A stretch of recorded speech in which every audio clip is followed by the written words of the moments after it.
Le président Trump a annoncé qu'il publierait mardi 80 000 pages de documents non expurgés sur l'assassinat du président John F. Kennedy, après avoir promis lors de sa campagne de déclassifier ces dossiers. Pendant que nous sommes ici, je pense qu'il serait approprié d'annoncer que nous allons, demain, publier tous les dossiers Kennedy. Les gens attendent cela depuis des décennies, et j'ai donné des instructions à mes équipes, à de nombreuses personnes, dont la directrice du renseignement national Tulsi Gabbard, pour qu'ils soient publiés demain, a déclaré le président aux journalistes lors d'une visite du Kennedy Center à Washington, D.C. Vous aurez beaucoup à lire. Je ne crois pas que nous allons expurger quoi que ce soit. J'ai dit, ne censurez rien, vous ne pouvez pas censurer, a ajouté le président, précisant qu'il s'agissait d'environ 80 000 pages qu'il a qualifiées d'intéressantes. Lorsqu'on lui a demandé s'il avait pris connaissance du contenu des dossiers, il a répondu qu'il en avait entendu parler, avant d'ajouter « Je ne vais pas faire de résumé, vous écrirez votre propre résumé ».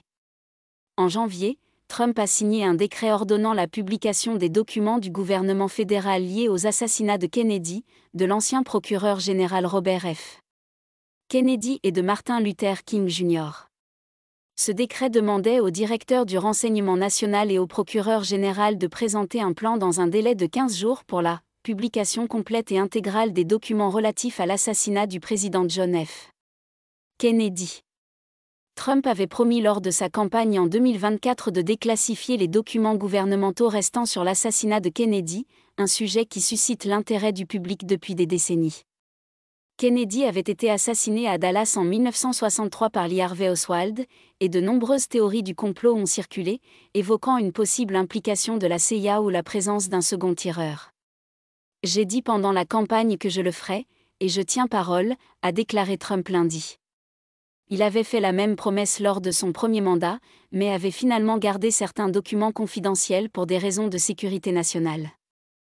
La dernière publication importante de documents remonte à 2022, lorsque les archives nationales ont rendu public près de 13 000 nouveaux fichiers liés à l'assassinat. En 1992, le Congrès avait adopté une loi exigeant que tous les documents gouvernementaux restant sur l'assassinat de Kennedy soient publiés d'ici octobre 2017, sauf s'ils présentaient un risque pour la défense nationale ou le renseignement. Cependant, Trump et l'ancien président Biden ont tous deux prolongé les délais pour maintenir certains documents confidentiels.